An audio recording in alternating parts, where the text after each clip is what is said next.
Hello viewers, welcome back to English Teacher channel. This is Manu. இன்னைக்கு நம்ம பார்க்க போற வாக்கியங்கள் அனைத்துமே ஆங்கிலத்தை ஃப்ளூவண்டா பேசுறவங்க பயன்படுத்தக்கூடிய வாக்கியங்கள். இந்த வாக்கியங்கள் எல்லாமே உங்களுக்கு பயனுள்ளதா இருக்கும் நான் நம்புறேன். வீடியோக்கு போறதுக்கு முன்னாடி என்னோட சேனலை நீங்க ஃபர்ஸ்ட் டைம் பாக்குறீங்க இல்ல சப்ஸ்கிரைப் பண்ணாம பார்த்துட்டு இருக்கீங்கன்னா சப்ஸ்கிரைப் பண்ணிக்கோங்க. பக்கத்துல இருக்க பெல் ஐகானை கிளிக் பண்ணிக்கோங்க. ஃபாலோ பண்ணாதவங்க ஃபாலோ பண்ணிக்கோங்க. சரி வாங்க டைரக்டா வீடியோக்குள்ள போயிடலாம். இப்போ முதல் வாக்கியத்தை பாருங்க. நான் சோர்வாக இருக்கிறேன்.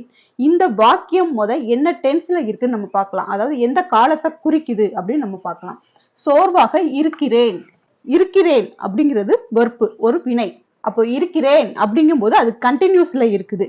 அப்போ இந்த சென்டென்ஸ் எப்படி இருக்கு அப்படின்னா ஒரு பிரசன்ட் கண்டினியூஸ் டென்ஸ் தான். இப்போ நம்ம இது ஈஸியா எழுதிடலாம்.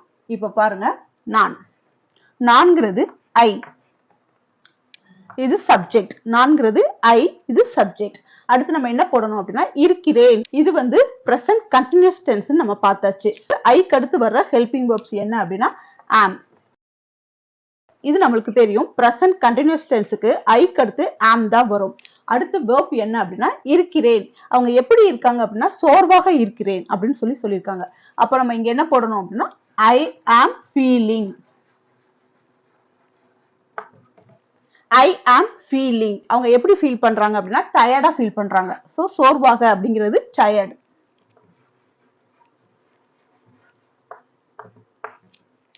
So I am feeling tired. நான் சோர்வாக இருக்கிறேன் அப்படிங்கிறதுக்கு நம்ம இந்த மாதிரி எழுதியிருக்கிறோம். இப்போ அடுத்த சென்டென்ஸ் பாருங்க. நான் சீக்கிரம் தூங்க போகிறேன்.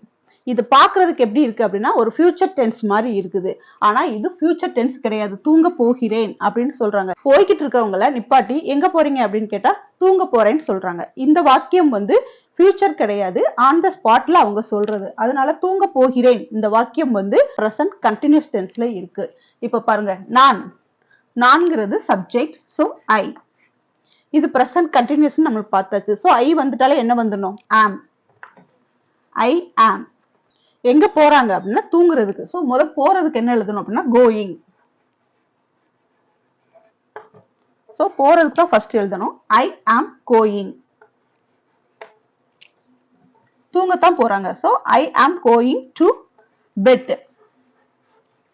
ஓகேவா? தூங்குறத நம்ம இங்க ஸ்லீப்னு எழுதக்கூடாது. எங்க போய் தூங்குவாங்களோ அந்த பிளேஸ் தான் எழுதணும். So bed, to bed. சீக்கிரம் அப்படிங்கிறது இயர்லி. ஓகேங்களா?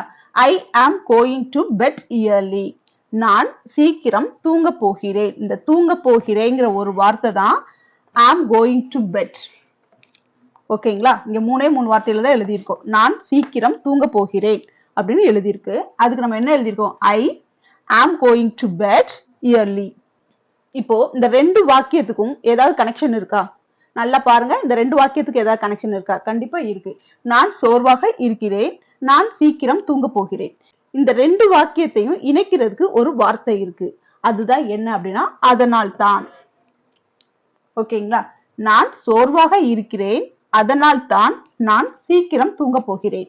இப்போ இந்த சென்டென்ஸ் ஃபுல்ஃபில் ஆயிடுச்சா? இது ரெண்டு சென்டென்ஸா இருக்கு. இந்த ரெண்டு சென்டென்ஸையும் இணைக்கிற பாலமா எது இருக்கு அப்படின்னா அதனால் தான். ஓகே, இந்த அதனால் தான் நம்ம எப்படி எழுதுவோம் அப்படின்னா that is why. that is why. Okay, அதனால் தான that is why. இந்த சென்டென்ஸை நம்ம கான்ட்ராக்ஷனா எழுதுறதா இருந்தா that's why. that's why அப்படின்னு எழுதிக்கலாம். that is why நம்ம சுருக்கி சொல்லும்போது that's why அப்படின்னு நம்ம சொல்லிக்கலாம். இப்போ அடுத்தது பாருங்க. இந்த வாக்கியத்தை நம்மளுக்கு இணைக்கிறது ரொம்ப ஈஸியான வேலை. ஏற்கனவே நம்ம ரெண்டு வாக்கியத்தையும் எழுதிட்டோம். சோ இந்த ரெண்டு வாக்கியத்தையும் தான் நம்ம இங்க எழுத போறோம். ஃபர்ஸ்ட் வாக்கியம் பாருங்க. நான் சோர்வாக இருக்கிறேன் அப்படிங்கறத என்ன எழுதணும் அப்படின்னா ஐ ஆம் ஃபீலிங். சோ ஐ ஆம் கூட நம்ம என்ன செஞ்சுக்கலாம்? கான்ட்ராக்ஷனா எழுதிக்கலாம். ஆம், ஆம் ஃபீலிங், ஃபீலிங் டயர்ட். நான் சோர்வாக இருக்கிறேன், கமா போடணும். நீங்க that's why ன்னு எழுதும் போது எப்பவுமே கமா போட்டு தான் ஸ்டார்ட் பண்ணணும். that's why. Okay, that's why அப்படின்னு எழுதிட்டு அதனால் தான் அப்படிங்கறத எழுதிட்டு திரும்ப நம்ம என்ன எழுதணும் அப்படின்னா நான் சீக்கிரம் தூங்க போகிறேன். இதையும் அப்படியே எழுதிக்கலாம். ஐ ஆம் நம்ம கான்ட்ராக்ஷனா எழுதும் போது am going to bet yearly.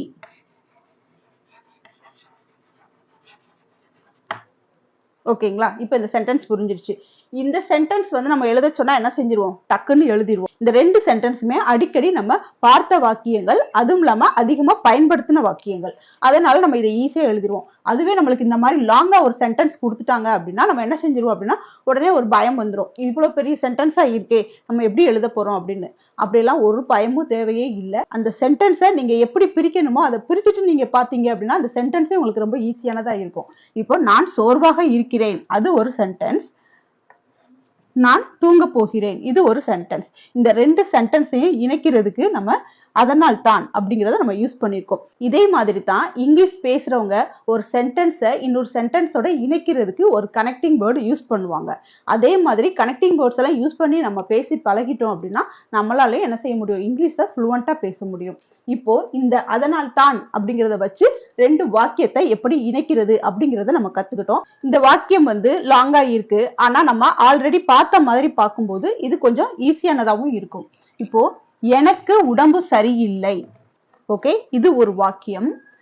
நான் பார்ட்டிக்கு போகவில்லை, ஓகே, இது ஒரு வாக்கியம். அடுத்து அதனால் தான், இது ஒரு கனெக்டிங் வேர்ட் அப்படின்னு நம்ம தனியா வச்சுக்கலாம். இப்போ ஃபர்ஸ்ட் எனக்கு உடம்பு சரியில்லை அப்படிங்கிறத எழுதலாம். எனக்கு அப்படின்னு நம்ம எழுதும் போது ஐ. இங்கேயும் சென்டென்ஸ் வந்து பிரசன்ட் கண்டினியூஸ் டென்ஸ்ல தான் இருக்கு. சோ ஐ ஆம். உடம்பு சரியில்லை, இப்போ உடம்பு நல்லா இருந்தா என்ன சொல்லுவோம் அப்படின்னா ஃபீலிங் வெல் அப்படின்னு சொல்லுவோம். அதுவே உடம்பு சரியில்லை அப்படின்னு நம்ம சொல்லும் போது நாட் ஃபீலிங் வெல். சோ இங்க நம்ம என்ன எழுதணும்? உடம்பு சரியில்லை அப்படின்னு சொல்லும் போது நாட் ஃபீலிங் வெல். இது ஒரு வாக்கியம். ஓகேங்களா? இந்த வாக்கியம் எப்படி இருக்குன்னா இண்டிபெண்டா இருக்கு. இந்த சென்டென்ஸ்ல ஒரு இண்டிபெண்டன்ட் கிளாஸ் இருக்கு, ஒரு டிபெண்டிங் கிளாஸ் இருக்கு, ஒரு சபார்டினேட் கன்ஜங்ஷனும் இருக்குது. அது என்னென்ன அப்படின்னு பார்க்கலாம். எனக்கு உடம்பு சரியில்லை, இந்த வாக்கியம் வந்து இண்டிபெண்டா இருக்கு. பார்ட்டிக்கு போகவில்லை அப்படிங்கிறது ஒரு டிபெண்டிங் கிளாஸ். ஷார்ட்டா சொல்லணும் அப்படின்னா இண்டிபெண்டன்ட் கிளாஸ்ங்கிறது வந்து எதையுமே சார்ந்து வராது, தனியா கெத்தா நிற்கும்.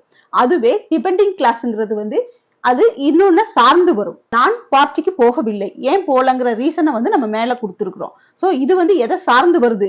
உடம்பு சரியில்லைங்கிறத சார்ந்து வருது. அதனாலதான் இது டிபெண்டிங் கிளாஸ். ஆனா இந்த டிபெண்டிங் கிளாஸ் நம்ம எழுதிட்டு அப்புறமா நம்ம சபார்டினேட் கன்ஜங்ஷனை போட்டுக்கலாம். நான் பார்ட்டிக்கு போகவில்லை, போகவில்லைங்கிறதும் நெகட்டிவ் சென்டென்ஸ் தான். சோ நாட் போடணும். I am not, so I am not going to the party. பார்ட்டிக்கு இக்கு அப்படின்னு சொல்லும்போது to the, okay, to the party. I am not going to the party. நான் பார்ட்டிக்கு போகவில்லை. I am not feeling well. எனக்கு உடம்பு சரியில்லை. சோ இந்த ரெண்டு வாக்கியத்தை இணைக்கணும் அப்படின்னா நம்ம சபார்டினேட் கன்ஜங்ஷன் போடணும். That's why, அதனால தான். எதனால தான்? எனக்கு உடம்பு சரியில்லை, அதனால தான் நான் பார்ட்டிக்கு போகல. Okay, so I am not feeling well, that's why I am not going to the party. எனக்கு உடம்பு சரியில்லை, அதனால் தான் நான் பார்ட்டிக்கு போகவில்லை. ஓகே, இது ரொம்ப சிம்பிளா தான் இருக்கு. அதனால் தான் அப்படி வச்சு நம்ம ஒரு வாக்கியத்தை எழுதுறோம் அப்படின்னா அந்த சென்டென்ஸ் வந்து ஒன்னு டிபெண்டிங் கிளாஸ்ல இருக்கும், ஒன்னு இண்டிபெண்டன்ட் கிளாஸ்ல இருக்கும்.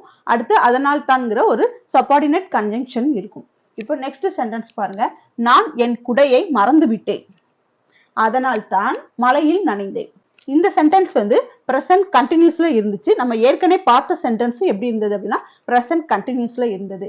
ஆனா இந்த சென்டென்ஸ் வந்து எப்படி இருக்கு அப்படின்னா சிம்பிள் பாஸ்ட்ல இருக்குது. நான் என் குடையை மறந்து விட்டேன் அப்படிங்கிறது சிம்பிள் பாஸ்ட், அதனால் தான் மழையில் நனைந்தேன். இதுவும் என்னது? சிம்பிள் பாஸ்ட்ல இருக்கு. எப்போதுமே அதனால் தான் அப்படின்னு வச்சு ஒரு சென்டென்ஸை நம்ம ஃபார்ம் பண்றோம் அப்படின்னா ஒன்னு பிரசன்ட்ல இருக்கும், இல்லைன்னா பாஸ்ட்ல இருக்கும். ஆனா இந்த சென்டென்ஸ் வந்து ஃபியூச்சர்ல இருக்காது. இப்போ நான் என் குடையை மறந்து விட்டேன், இது சிம்பிள் பாஸ்ட், அதனால நம்ம ஈஸியா எழுதிடலாம். நான் சப்ஜெக்ட் ஐ, ஓகே, மறந்து விட்டேன், மறந்து விட்டேன் தான் இங்க வெர்பு. சோ நம்ம சப்ஜெக்ட் எழுதிட்டோம். என்னது? நான் அப்படிங்கிறது சப்ஜெக்ட், ஐங்கிறது சப்ஜெக்ட். அடுத்தது மறந்து விட்டேன், மறந்து விட்டேன் வந்து forgot. forgetனா present, forgotனா past tense. forget, forgot, forgotten அப்படின்னு சொல்லுவாங்க. ஸோ ஃபர்காட்ங்கிறது சிம்பிள் பாஸ்ட். ஐ ஃபர்காட் எதை மறந்துட்டாங்க அப்படின்னா என் குடையை. ஸோ இது ரெண்டையுமே சேர்த்து தான் எழுதணும். என் அப்படிங்கிறது மை. Okay, my umbrella.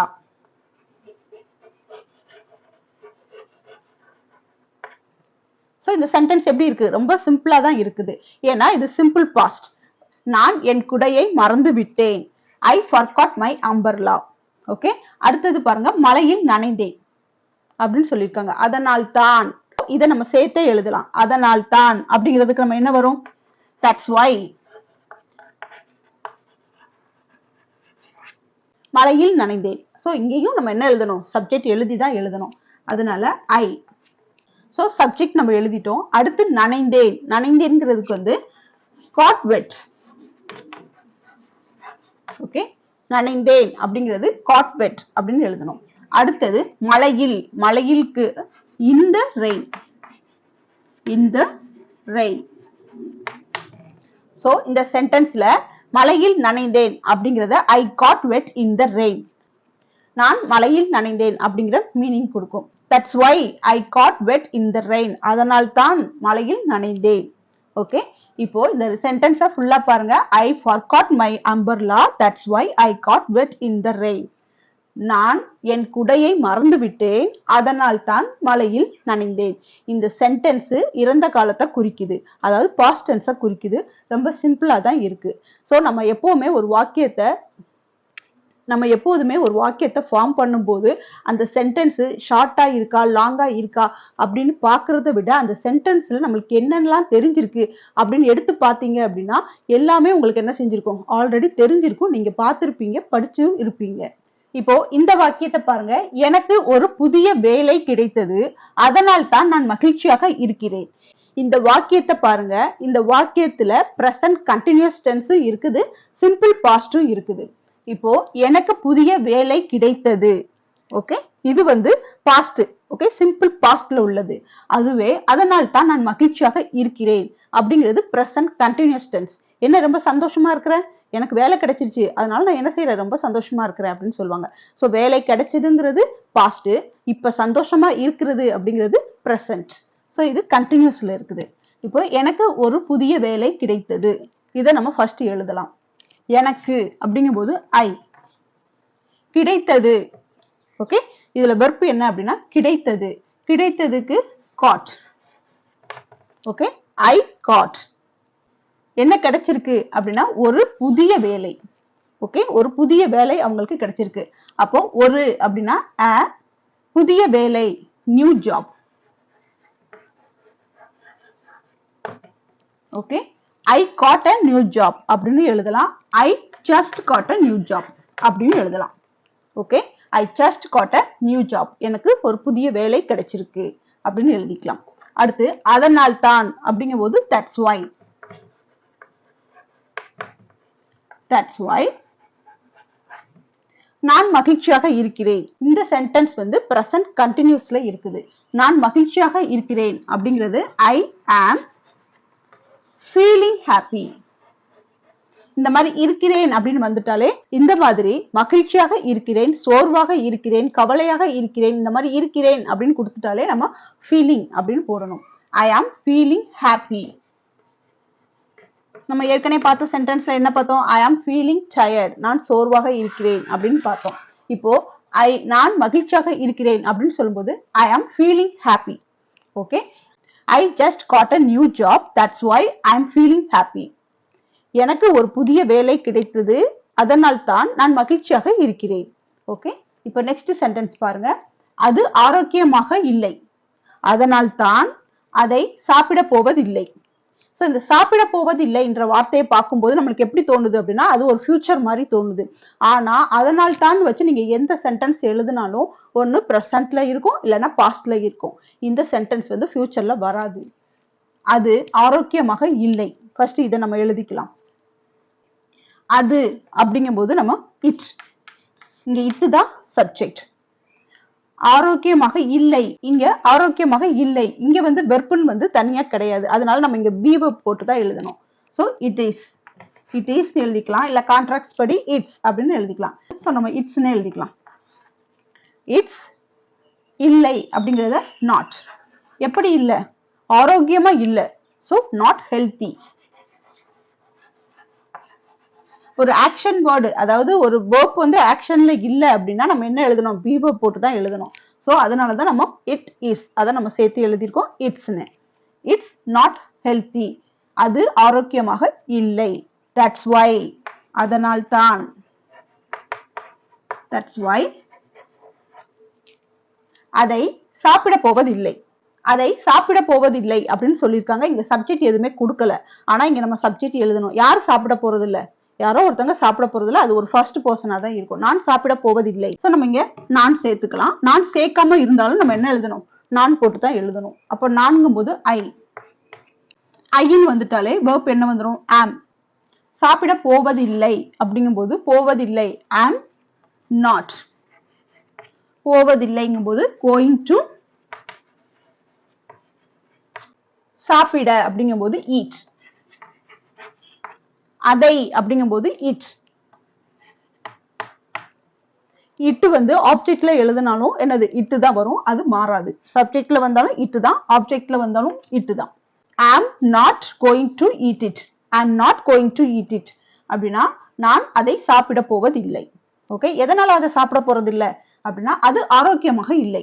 அதனால் தான் அப்படின்னு ஒரு சென்டென்ஸ் வந்தது அப்படின்னா ஒன்று அது இண்டிபெண்டன்ட் கிளாஸாக இருக்கும், அடுத்து டிபெண்டிங் கிளாஸாக இருக்கும், அப்புறம் சப்பார்டினேட் கன்ஜங்ஷனும் நம்ம யூஸ் பண்ணணும். இந்த சென்டென்ஸ்ல I am not going to eat it. Okay, நான் சாப்பிட போவதில்லை. அது வந்து ஒரு இண்டிபெண்டன்ட் கிளாஸ். ஏன்னா அதுக்கு ஒரு ரீசன் கொடுத்துருக்காங்க. அது ஆரோக்கியமாக இல்லை. இந்த ஆரோக்கியம் வந்து என்ன அப்படின்னா டிபெண்டிங் கிளாஸ். இது ரெண்டையும் இணைக்கிற தட்ஸ் வை அப்படிங்கிறது சப்பார்டினேட் கன்ஜங்ஷன். ஓகே, இப்போ உங்களுக்கு தட்ஸ் வை வச்சு சென்டென்ஸை லாங்கா எப்படி ஃபார்ம் பண்றதுன்னு தெரிஞ்சிருச்சு. இதை நம்ம ஷார்ட்டா எப்படி யூஸ் பண்றதுன்னு பார்க்கலாம். அதனால தான் சொன்னியா அப்படின்னு கேட்கும்போது தட்ஸ் வை ஐ said. இங்க சப்ஜெக்ட் எதுவுமே கொடுக்கல அப்படின்னா நம்ம என்ன சேர்க்கணும்? சப்ஜெக்ட் எதுவுமே கொடுக்கலன்னா நம்ம என்ன எழுதணும் அப்படின்னா ஃபர்ஸ்ட் பர்சன் தான் எழுதணும். அதனால தான் சொன்னியா அப்படின்னு கேட்கும்போது தட்ஸ் வை ஐ said. அதுவே அதனால தான் நீ கேட்டியா அப்படின்னு கேட்டா தட்ஸ் வை ஐ asked. சொன்னையா அப்படின்னு கேட்கும்போது saidன்னு போட்டோம். ஓகே, கேட்டியா அப்படின்னு கேட்கும்போது asked அப்படின்னு போட்டோம். இப்போ அதனால தான் எழுதுனியா அப்படின்னு கேட்டா தட்ஸ் வை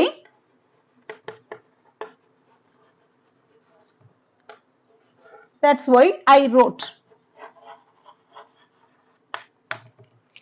ஏன் நம்ம இங்க எல்லாமே சப்ஜெக்ட் போட்டிருக்கோம் அப்படின்னா தட்ஸ் வை வந்துட்டாலே நம்ம அதுக்கு அடுத்து என்ன வந்துடணும்? verb ஆட்டோமேட்டிக்கா வந்துடணும். அதனாலதான் நம்ம இங்க ஃபர்ஸ்ட் பர்சன் போட்டு எழுதி இருக்கிறோம். சோ அடுத்த சென்டென்ஸ் அதனால தான் நீ வந்தையா அப்படின்னு கேட்டிருக்காங்க.